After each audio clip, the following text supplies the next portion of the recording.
Right now, listening to my voice, you're living in a world that no longer exists. The rules of the game have changed, but nobody told you. While you were sleeping, while you were busy with daily routines, while you were making plans based on old maps, the future quietly arrived and left you behind. This isn't science fiction. This isn't conspiracy theory. This is the most painful reality of the modern world. The future is already here. It's just unevenly distributed. And most people are living in the past, not understanding that their version of reality has expired. Today we'll uncover 9 levels of how the world changed while you weren't looking. 9 ways the future has already arrived in areas you consider unchangeable. 9 strikes against your understanding of time, progress, and what it means to be modern. In American culture, we pride ourselves on being forward-thinking, innovative, cutting-edge. We believe we're always at the forefront of change. But the truth is, even in America, most people are living according to rules that stopped working years ago. Close your eyes. Prepare for a journey through 9 realities that already exist while you're still living yesterday. The most successful people you know aren't just ahead of the curve. They're living in a completely different timeline. They're not predicting the future. They're already there, watching the rest of us catch up. If you're ready to discover how far behind you've fallen from the future, let's begin this painful awakening. While you're thinking about career advancement, planning retirement 30 years out, and worrying about job security, the future has already murdered the concept of work as you know it. What you call a career is already a historical artifact. The future of work isn't coming. It's here. Right now, while you're reading this, algorithms are performing jobs that only humans could do 5 years ago. Artificial intelligence is writing articles, creating code, analyzing data, making decisions, and even doing creative work at a level that surpasses most human specialists. But the scariest part isn't that robots are replacing humans. The scariest part is that most people still don't understand that their jobs are already obsolete. They continue following the rules of a game that's over. The education system is preparing people for jobs that won't exist by the time they graduate. Universities are selling degrees that grant access to professions disappearing faster than students can master them. Parents are advising children to choose safe careers, not understanding that safety no longer exists. The new economy operates on the principle that skills matter more than degrees, results matter more than time, adaptation matters more than specialization. But millions of people are still building careers by old rules, seeking stable employment, hoping for promotions, planning linear growth. They don't understand that the new world operates by different logic. Value is created not by those who best perform known tasks, but by those capable of solving problems that don't yet exist. Success goes not to the most educated, but to the most adaptive. While traditional companies optimize processes of the past, new players create entire industries from thin air. Uber destroyed the taxi industry without buying a single car. Airbnb became the world's largest hotel chain without building a single hotel. Amazon became the biggest retailer without opening a single store. These companies understood the main secret of the future. It's not what you own that matters, but what you can access. It's not what you know, but how quickly you can learn something new. But the most revolutionary change concerns the very nature of work. In the past, people sold their time. In the future, people sell results. In the past, where you worked mattered. In the future, what you create matters. Millions of people already work remotely, unattached to offices, unlimited by geography. They unite in project teams, create something valuable, and disperse until the next project. They don't build careers in one company, they build reputations in global networks. The pandemic only accelerated processes that were already happening. Companies realized many jobs could be eliminated without losing efficiency. Employees realized they could work from anywhere. Everyone realized offices aren't necessary, but most people still think in terms of the past. They're waiting for things to return to normal. They don't understand that normal is gone. What used to be normal became history. In the new world of work, there are no bosses. There are project coordinators. No subordinates. There are team participants. No career ladders. There are networks of opportunity. No pensions. There are portfolios of assets and skills that generate income. The smartest have already understood this and restructured. They don't look for jobs, they create value. They don't build careers, they build personal brands. They don't accumulate tenure, they accumulate competencies. The rest continue playing by old rules in a game that's already over. They send resumes to companies that won't hire them. They get education that won't help them. They plan futures that won't exist. The irony is that the technologies killing old jobs simultaneously create unlimited opportunities for those who know how to use them. The internet has turned the entire world into a single job market. Anyone can sell their services to anyone. Barriers have disappeared. But to take advantage of these opportunities, you need to think differently. You need to understand that your value is determined not by how many years you've worked, but by what problems you can solve. Not by your title, but by what results you create. In America, we're particularly slow to accept these changes in certain sectors. We cling to corporate structures, benefits packages, traditional hierarchies. We fear uncertainty more than missed opportunities, but the future isn't asking for our permission, it's simply happening. And those who don't adapt get left behind not through malicious fate, but through their own choice to live in the past. The most successful young Americans already understand this. They don't wait for companies to hire them. They create their own opportunities. They don't climb corporate ladders, they build platforms. They don't seek job security, they build skill security. They've realized that in a world of constant change, the only security is the ability to continuously create value. Not having fish, but knowing how to catch fish. Not having a job, but knowing how to create work. Traditional employment contracts are becoming obsolete. The new model is project-based collaboration between equals. You're not an employee, you're a service provider. You're not hired, you're contracted. You're not managed, you're coordinated.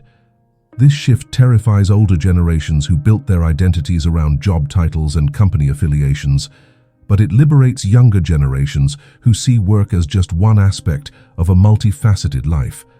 The most valuable skill in the new economy isn't any specific technical ability, it's the meta skill of learning how to learn.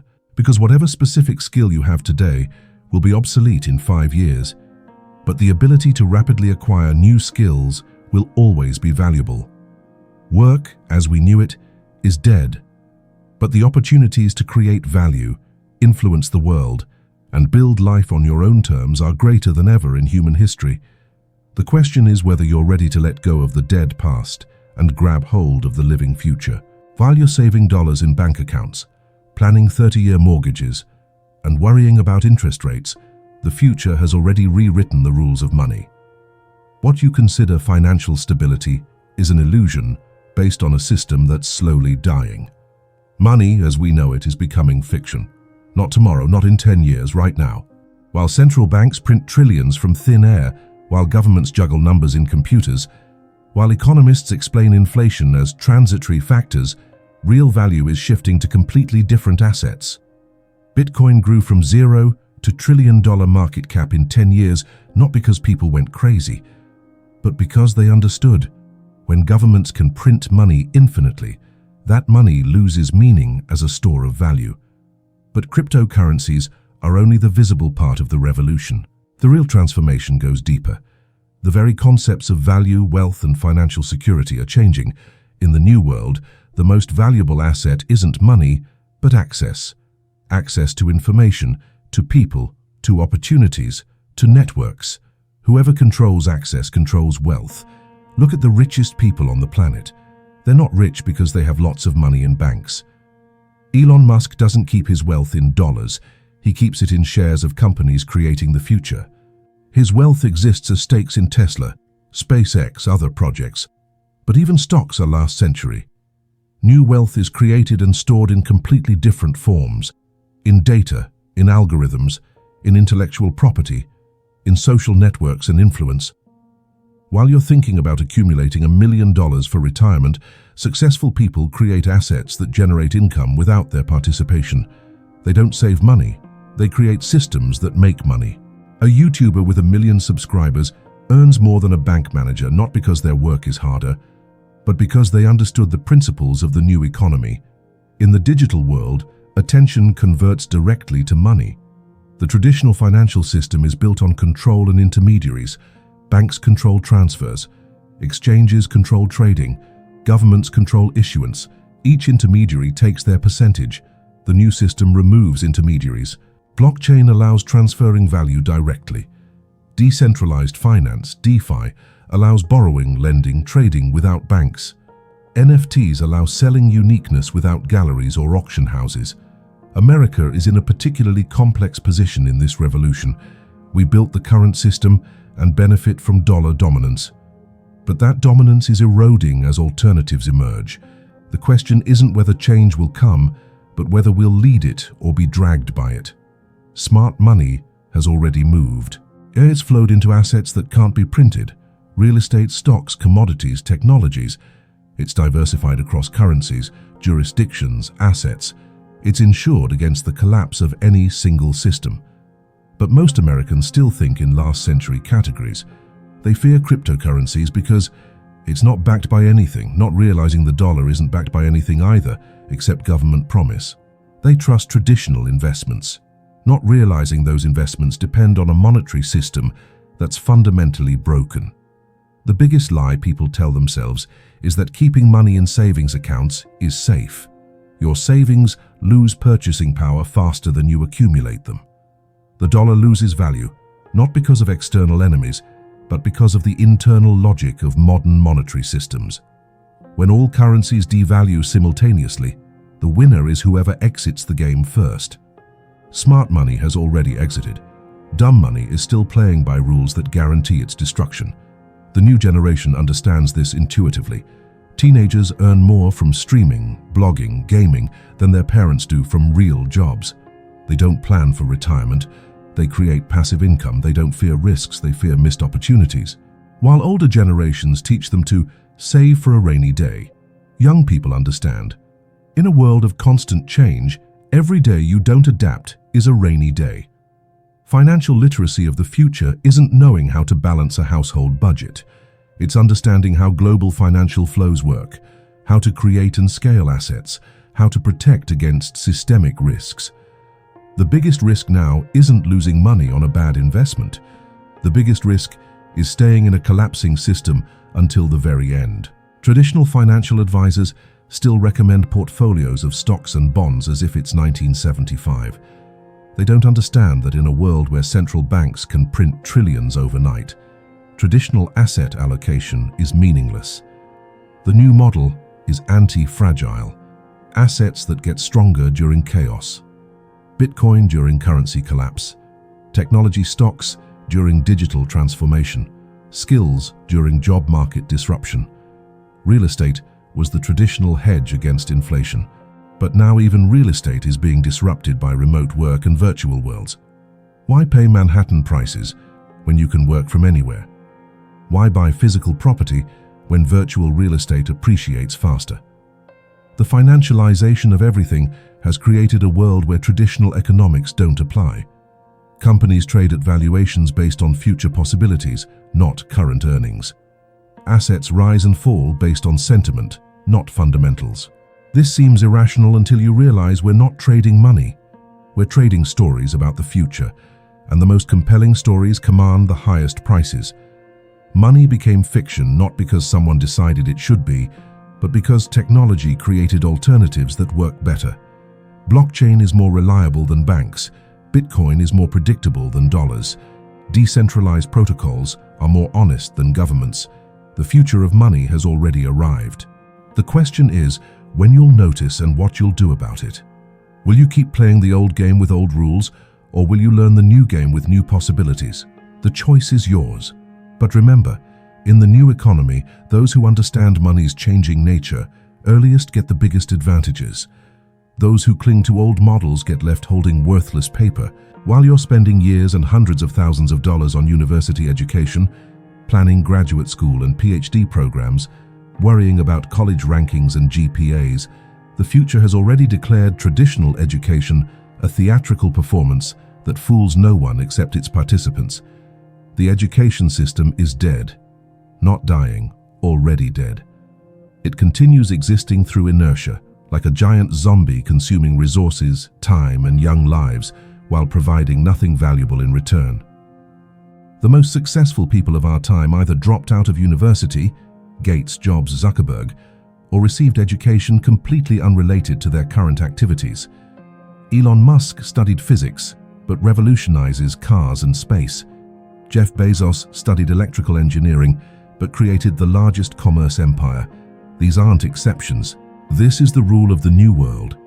University education not only fails to help achieve success, but often hinders it by programming people for linear thinking in a non-linear world.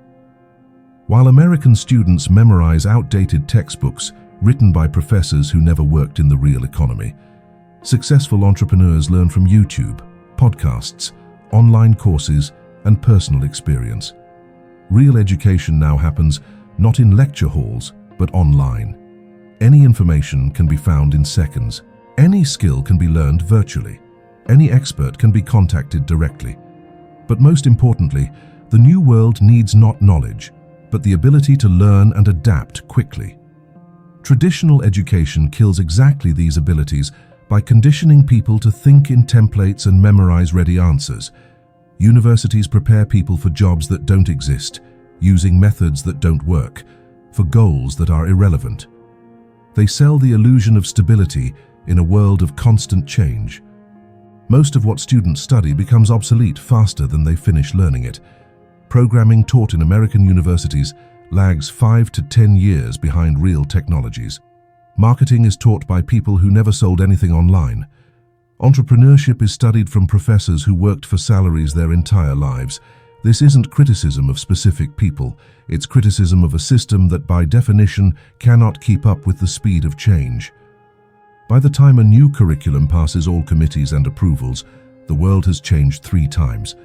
But the biggest problem isn't outdated content, it's outdated format. Traditional education is based on the one-to-many principle, one teacher broadcasting to a crowd of passive listeners.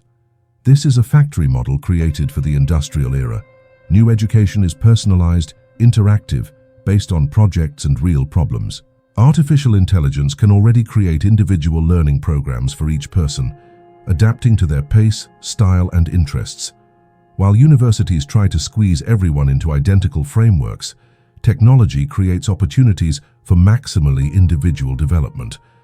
In America, the problem is compounded by massive student debt that enslaves graduates to a system that doesn't serve them. Students take on crushing loans to pay for education that won't help them earn enough to pay back those loans. The result? Graduates who know how to solve problems but don't know how to find them, who know answers to yesterday's questions but don't understand tomorrow's questions, who are ready to work within systems but incapable of creating systems. The most valuable skills of the future, critical thinking, creativity, emotional intelligence, learning ability, aren't taught in universities. Moreover, traditional education suppresses them. Young people spend the best years of their lives obtaining pieces of paper that are worthless in the job market. Employers increasingly look not at degrees, but at portfolios, real achievements, ability to solve specific problems. While parents force children to attend prestigious universities, successful teenagers create startups, earn from digital products, build personal brands on social media. They understand the main secret of the new world. The best education is self-education through practice. Not theory, but real projects. Not lectures, but experiments. Not exams, but results. The internet has made education democratic and accessible. You can learn programming better than at any American university in a few months, and practically for free. You can master marketing by studying real cases of successful companies. You can learn entrepreneurship by launching your own project. But most people continue believing in the magic of diplomas. They don't understand that in a world where information is available to everyone, value is created not by knowledge, but by the ability to apply that knowledge. Universities have become expensive clubs for networking, where young people spend years imitating learning while gaining the illusion of education and the burden of student debt. Real education of the future is continuous learning through practice, experiments, mistakes, and adaptation. It's a personal development trajectory that changes along with you and the world. The most successful young Americans are already bypassing traditional education. They're learning directly from practitioners through apprenticeships, online mentorships, and real-world projects. They're building skills that matter rather than credentials that don't. Silicon Valley companies increasingly hire based on demonstrated ability rather than educational background. Google, Apple, IBM, and others have dropped degree requirements for many positions because they've realized talent doesn't correlate with traditional credentials. The new model of education is just-in-time learning, acquiring specific skills when you need them for specific projects. Not front-loading 4 years of general education, but continuous micro-learning throughout life. This shift terrifies educational institutions because it threatens their business model, but it liberates learners because it gives them exactly what they need when they need it. The old education system is dead. The new one is still forming, and those who understand this first will gain enormous advantages over those who continue playing by old rules. The question isn't whether you can succeed without traditional education, it's whether you can succeed with it. In a world of rapid change, spending 4 years learning outdated information might be the riskiest choice of all. While you're planning to move to New York or San Francisco for better opportunities, dreaming of downtown apartments, and stressing about commute times, the future has already erased the boundaries between cities, states, and continents. Where you physically exist no longer determines your possibilities. Geography is dead, not as a physical concept, but as a limitation on human activity. The pandemic merely accelerated processes already underway, the transformation of the world into a single space of opportunity where what matters isn't where you are, but what you can do. Millions of people work remotely, live in one state, and earn from another. They choose their residence not by the principle of where they pay more, but where it's better to live. Quality of life has separated from source of income. An American programmer can live in Austin, work for a Silicon Valley company, and receive salary in crypto. A designer from Portland can do projects for clients in Singapore. A marketer from Denver can run advertising campaigns for European brands. These aren't exceptions. This is the new normal that most people haven't yet realized. While some people crowd into expensive coastal cities, overpaying for square footage to be close to work, others buy houses with gardens in smaller cities and work for the global market. While some spend hours in traffic, others work from terraces overlooking mountains. The remote work revolution changed not only how we work, but where we can live. For the first time in history, most professions aren't tied to specific locations, but it's not just about work. Education has also become global. You can study at Harvard without leaving Kansas. You can get an MIT certificate while sitting in a cafe in Montana. You can learn Mandarin with a native speaker from Beijing without leaving your room. Entertainment, shopping, communication, services, everything has moved online. What used to require physical presence in specific places is now accessible from anywhere in the world with internet. New York and San Francisco stopped being the only places of opportunity in America. Moreover, living in these cities has become disadvantageous in many cases. High prices, bad traffic, stressful pace of life, while most opportunities are available remotely. Smart people have already figured this out and moved. They choose places with better climate, lower costs, calmer atmosphere, but work for global markets with coastal salaries. Result: quality of life increases, expenses decrease, stress reduces, while income stays the same or even increases. But most Americans still think geographically. They believe success is only possible in major cities, that good education is only in prestigious universities in big cities, that careers are only possible where large company offices are located. These ideas are 10 years outdated. Today, place of residence is a lifestyle choice, not economic necessity. Moreover, in many cases, remoteness has become an advantage. Companies realized offices are unnecessary expenses, and remote employees are often more productive. They save commute time, work in comfortable environments, better balance work and personal life. Consumer psychology has also changed. Why buy an expensive apartment in downtown San Francisco if you can buy a house in a scenic location for the same money? Why overpay for a prestigious address if no one comes to your office? The new generation understands this better than their elders. Young people choose places to live based on quality criteria, not status. They're willing to live in smaller cities if they're beautiful, clean, safe, and have good internet. Technology has made possible what used to seem like fantasy: complete mobility without loss of opportunity. Digital nomads live in different countries for several months, working on projects worldwide. Even national borders are becoming increasingly conditional for the digital economy. Estonia issues digital citizenship. Portugal attracts IT specialists with favorable taxation. UAE creates visas for remote workers. Countries compete not for tourists, but for remote workers, people who will live on their territory, spend money in the local economy, but earn in other jurisdictions. This is a new type of migration, not for work but for quality of life. America is slowly winning this game by attracting global talent to work remotely for American companies while living anywhere. This extends American economic influence without requiring physical presence. But the change goes deeper than work migration. The very concept of home has changed. Home used to be where you were born or where you work. Now home is where you're comfortable living. For many, this is several places simultaneously: winters in warm places, summers in familiar areas. New technologies make this lifestyle increasingly accessible. Digital banking, international cards, cloud services, everything works to create a borderless world. But the most important change happens in minds. People stop attaching themselves to places. They understand the world is big, opportunities are many, and life is one. While some cling to geographical anchors of the past, others explore a boundless world of possibilities. While some limit themselves to regional or national frameworks, others think globally and live where they want. Geography became irrelevant, not for all professions and not in all spheres. But for a growing number of people, workplace and place of residence are independent choices, and this trend is only strengthening. The future belongs to those who understood. In the digital world, you can be everywhere simultaneously and nowhere specifically. Your opportunities are limited not by passport or location, but only by your abilities and readiness for change.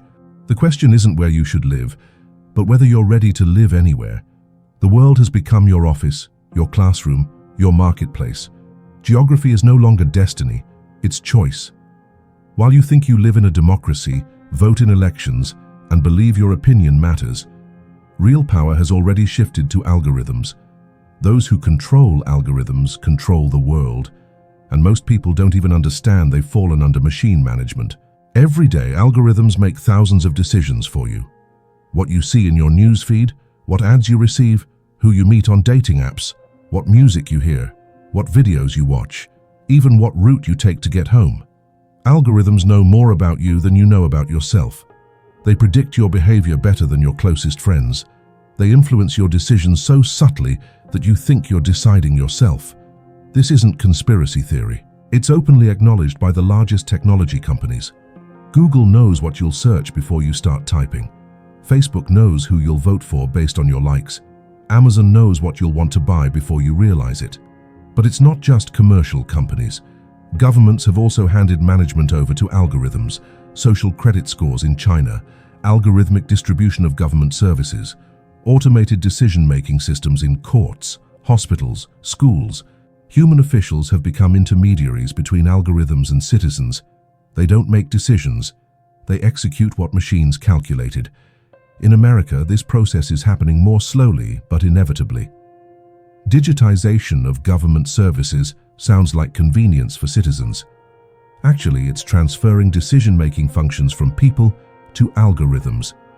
An algorithm decides whether you get a loan. An algorithm determines your insurance cost. An algorithm recommends what treatment to prescribe. An algorithm chooses which resumes employers see. And the scariest part, nobody understands how these algorithms work, not even their creators. Modern artificial intelligence systems are so complex that their decisions are unpredictable and unexplainable. An algorithm can deny you credit, and nobody can explain why. An algorithm can prevent employers from seeing your resume, and you'll never know. An algorithm can direct you to a doctor who misdiagnoses, and nobody will be responsible. We've created systems that manage our lives, but that we cannot control. It's like handing the steering wheel to a blind driver. But most people don't notice this. Algorithms work invisibly, creating the illusion that you're making decisions yourself. The news feed seems like an objective selection of important events. Actually, it's carefully filtered information designed to shape your opinion. Recommendations seem like helpful advice. Actually, they're tools for managing your behavior. Every click, every like, every purchase makes algorithms smarter and you more predictable. The most dangerous algorithms are those that shape public opinion. They decide which topics become trends, which politicians get more attention, which ideas spread, and which are silenced. Social media algorithms maximize engagement, not truth. They show content that provokes strong emotions, anger, fear, outrage. Because emotional people click more, share more, consume more. Result: society becomes more polarized, aggressive, irrational, not because people became worse, but because algorithms reward the worst human qualities. Traditional power institutions, parliaments, governments, courts, are becoming theatrical decorations. Real decisions are made in data centers of technology companies by people you've never heard of. Mark Zuckerberg influences elections worldwide more than most presidents, but he wasn't elected by anyone and doesn't answer to anyone. Google's algorithms determine what information billions of people receive, but nobody controls these algorithms. We live in a world of algorithmic dictatorship disguised as democratic decorations. And the scariest part, most people don't notice this dictatorship because it's convenient. Algorithms really do make life easier. They eliminate the need to choose, search, think. They anticipate desires and fulfill them faster than you can realize them. But the price for this convenience is loss of freedom. Not legal freedom, but psychological. Freedom to think independently, make unexpected decisions, develop in unpredictable directions. Algorithms optimize you for a specific behavior model. They make you a more efficient consumer, more predictable citizen, more manageable human. Those who understand this try to preserve islands of autonomy. They turn off recommendations, use alternative search engines, read books instead of feeds. They consciously make less convenient but freer choices. The rest gradually become extensions of algorithms. They think what the algorithm wants them to think. Buy what the algorithm recommends buying. Vote for whom the algorithm made popular. American democracy is particularly vulnerable because our system assumes informed citizens making rational choices. But when algorithms control information flow and shape preferences, the foundation of democratic decision-making crumbles. The 2016 and 2020 elections showed how algorithmic manipulation can influence political outcomes. Foreign actors don't need to hack voting machines. They just need to hack recommendation algorithms. The solution isn't to ban algorithms. That's impossible and undesirable. The solution is transparency and democratic control. We need to understand how these systems work and have a voice in how they operate. But technology companies resist transparency because it threatens their competitive advantage. Governments resist regulation because they benefit from algorithmic control. Meanwhile, algorithmic power grows stronger every day. Machine learning systems become more sophisticated, more influential, more autonomous. Soon they may be too powerful to control, even if we wanted to. Power shifted to algorithms not through revolution or conquest. It shifted invisibly, through convenience, efficiency, personalization. We voluntarily gave control over our lives to machines in exchange for comfort. And now, when the process has gone too far, there may be no return. Algorithms have become too smart, too fast, too influential. They manage the world better than humans do. And perhaps this is humanity's future, a world where machines make decisions and humans execute them. The question is whether we'll wake up to this reality while there's still time to influence it, or whether we'll sleepwalk into a future where human agency becomes as obsolete as the jobs algorithms have already replaced. While you're taking pills for headaches, hoping for natural healing and fearing side effects, the future has already turned the human body into a programmable system. Biohacking, gene therapy, neural interfaces. This isn't science fiction anymore, but reality that's changing the very concept of being human. Your body isn't a temple to be preserved. It's a computer that can be upgraded. And those who understood this first are already gaining advantages that seemed impossible just 10 years ago. Elon Musk implanted a chip in a paralyzed person's brain, and they learned to control computers with thought alone. This isn't an experiment. It's the beginning of an era when the boundary between human and machine disappears. But it's not just about futuristic technologies. The revolution in understanding the body is happening at all levels, from simple biohacks to the most complex genetic modifications. Silicon Valley entrepreneurs already live 20-30 years longer than the average American, not because they have better genes, but because they use the body as a system that can be optimized. They track thousands of biomarkers in real time, adjust diet based on genetic analysis, use drugs that slow aging at the cellular level, apply technologies most people haven't even heard of. While ordinary people treat symptoms, biohackers eliminate causes at the molecular level. While some hope for luck, others program their health with precision down to individual genes. In America, this revolution is accelerating, but it's creating new forms of inequality. The wealthy get access to genetic therapies, personalized medicine, and life extension technologies. The poor get standard healthcare that's decades behind. But most Americans still think in terms of traditional medicine: a pill for your head, a pill for your stomach, and hope that things will heal naturally. They don't understand that future medicine isn't about treating diseases, but preventing them and optimizing health. The most advanced biohackers no longer wait for something to break. They continuously monitor their organism's condition and correct its function in real time, like system administrators of their own bodies.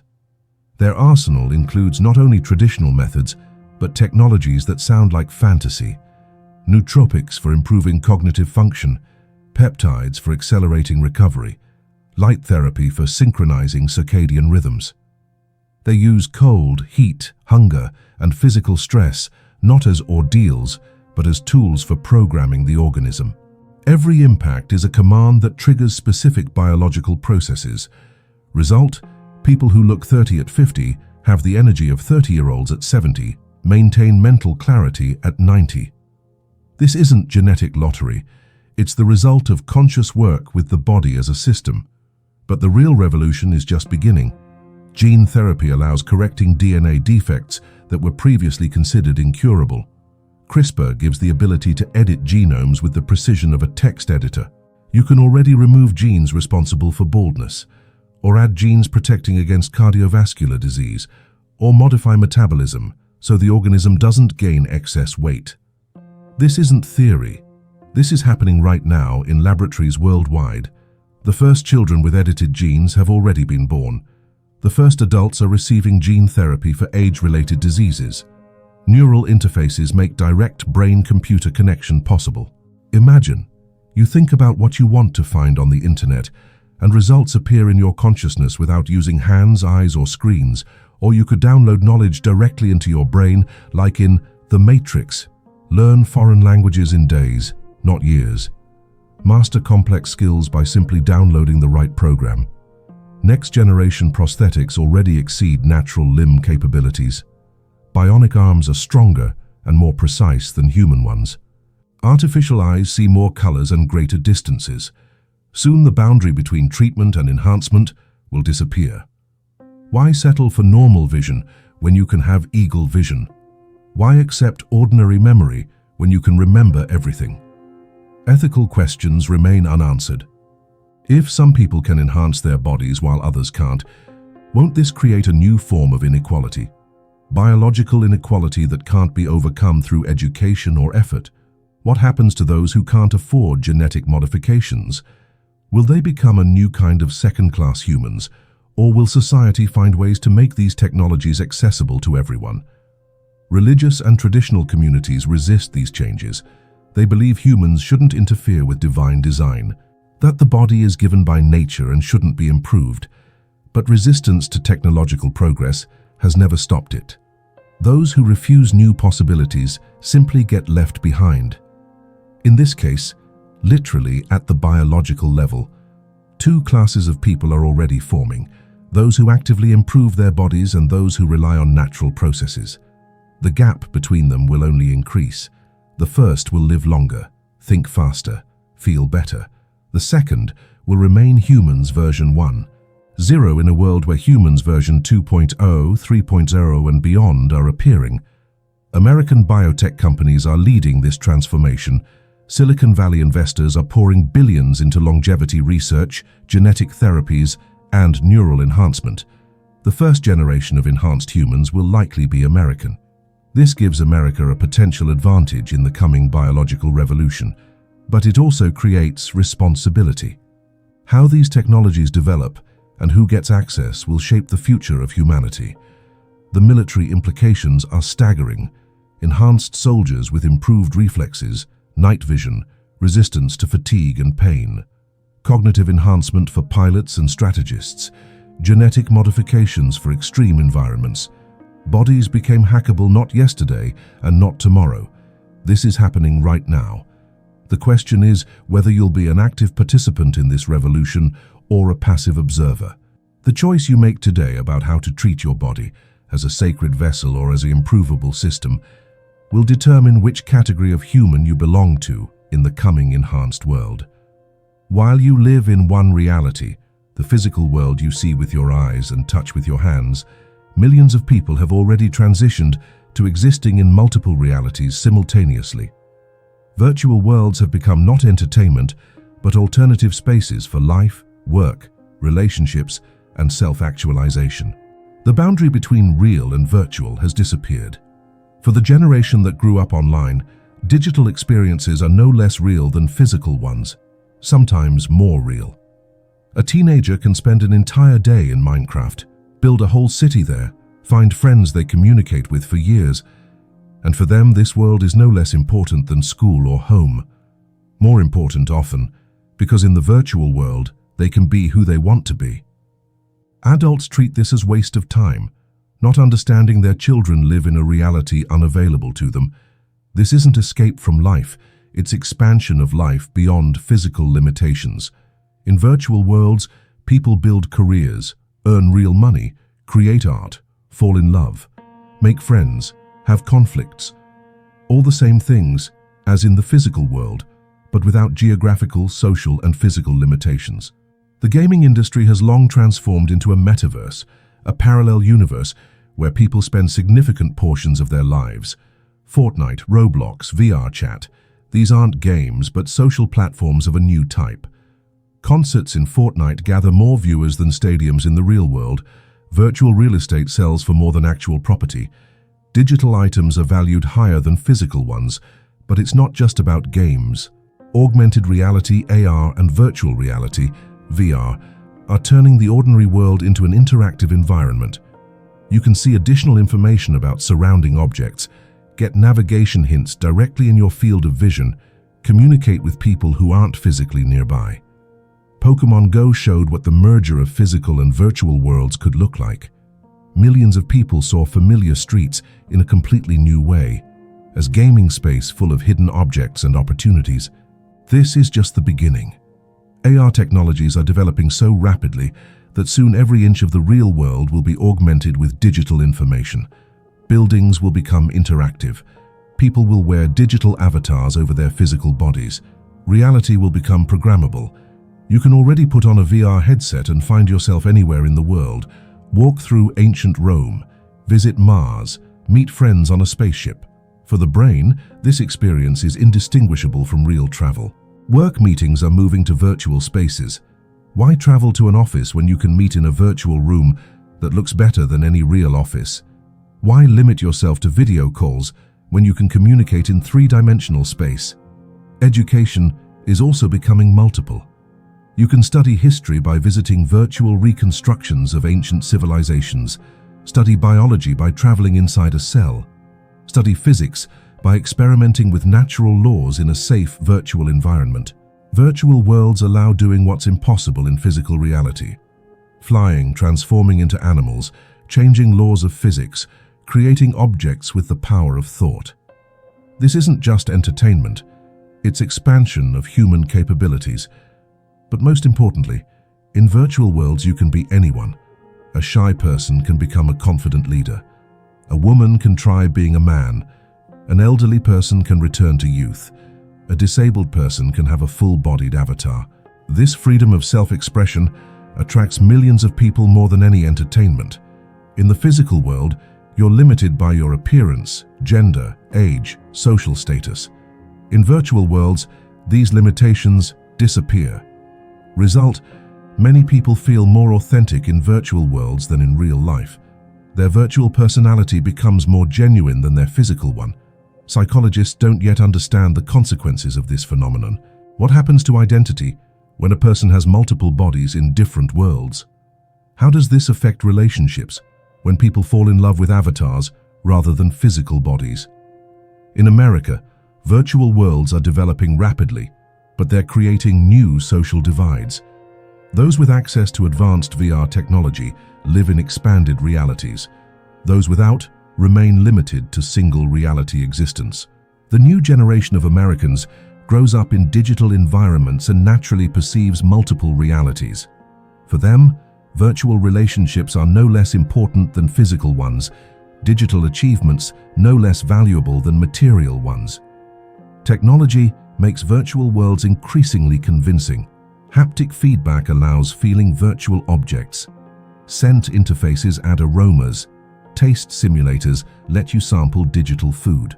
Soon the difference between virtual and physical experience will disappear completely.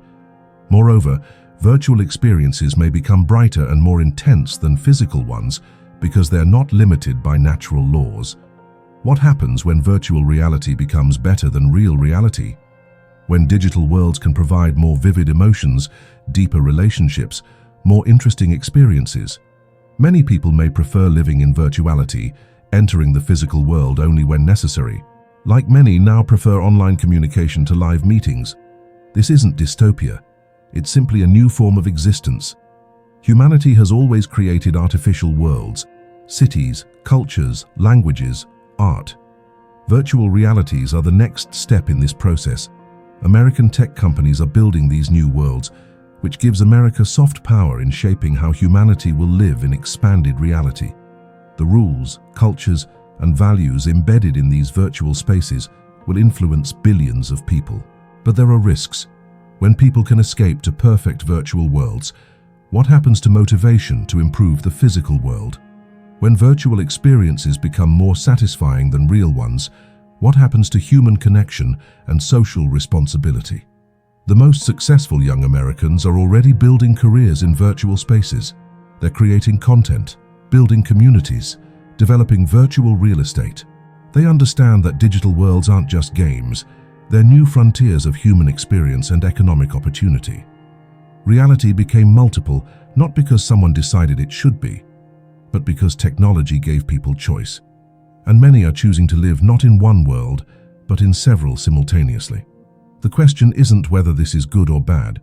The question is whether you'll participate in shaping these new realities or let others build the worlds you'll inhabit. Virtual worlds are being constructed right now. The decisions made today about how they work, who controls them, and what values they embody will determine the future of human experience. While you live by calendars, plan futures, and remember pasts, the future has already broken time's linearity. In the digital world, time flows differently. It compresses, stretches, moves in circles, and even flows backward. And those who don't understand time's new rules are getting stuck in the past, literally. Your biological clock is calibrated to agricultural society rhythms, day-night, week-weekend, seasons, years. But digital reality operates on completely different time. The internet never sleeps. Algorithms never rest. The global economy knows no time zones. While you sleep, events in other parts of the world happen that will change your life by morning. While you work 9 to 5, cryptocurrency markets trade 24/7, creating and destroying fortunes every second. The new generation lives in a mode of perpetual present. For them, there's no division between work time and rest, weekdays and weekends. There's only a stream of opportunities that never stops. They don't plan careers decades ahead. They react to opportunities in real time. They don't postpone life for later. They live now, because later might not come or be completely different. The speed of change is so high that long-term planning has lost meaning. A 5-year plan in the modern world is fantasy. The world changes faster than you can adapt to it. COVID-19 showed how quickly everything can change. In a few weeks, millions of people's plans collapsed. Those who clung to old plans lost. Those who quickly adapted to new reality won. But it's not just about global crises. Technology makes change constant. A new app can destroy an entire industry in months. A new trend can change millions of people's behavior in weeks. In such a world, survival goes not to the strongest or smartest, but to the fastest. Those who notice changes fastest, adapt fastest, make decisions fastest. American mentality struggles with non-linear time in certain ways. We're used to stability, planning, gradual progress. We value persistence, consistency, systematic approaches. But in non-linear time, these qualities become disadvantages. While you patiently move toward a goal, the goal disappears. While you consistently follow a plan, the plan becomes obsolete. While you systematically develop, the system changes. Social media has accelerated time to impossible limits. News becomes irrelevant within hours. Trends live days, not months. Memes are born and die faster than people can understand them.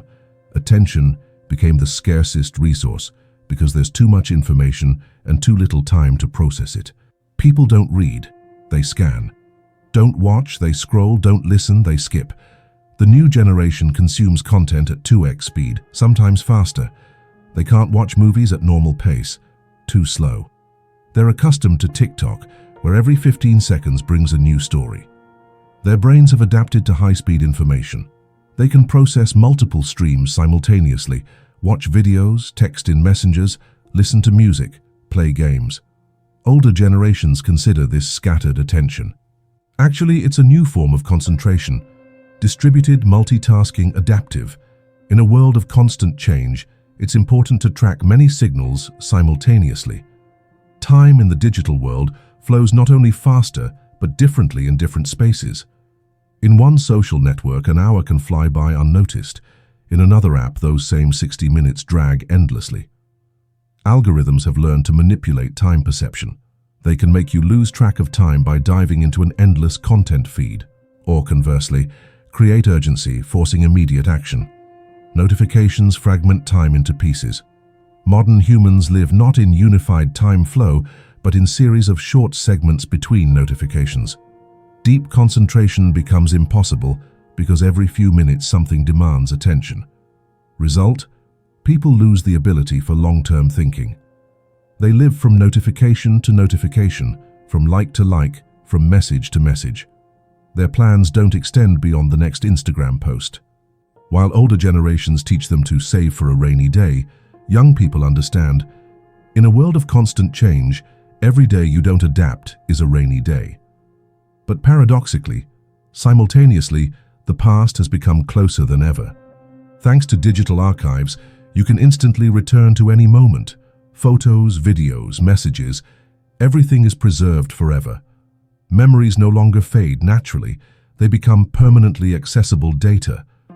Your past follows you everywhere, reminding itself through social media memories algorithms. This creates a strange temporal loop. People simultaneously live in perpetual present and infinitely accessible past. The future becomes increasingly uncertain and unpredictable. Cryptocurrency markets are perfect examples of non-linear time. Prices can change hundreds of % within hours. Millions of people watch charts in real time, reacting to every movement. For them, what matters isn't long-term asset value, but ability to catch the next wave. They live in constant readiness for action because opportunities appear and disappear instantly. Traditional investments seem too slow to them. Why wait years for stock growth when you can profit in days from meme tokens? Why save for retirement when the world might fundamentally change before you're old?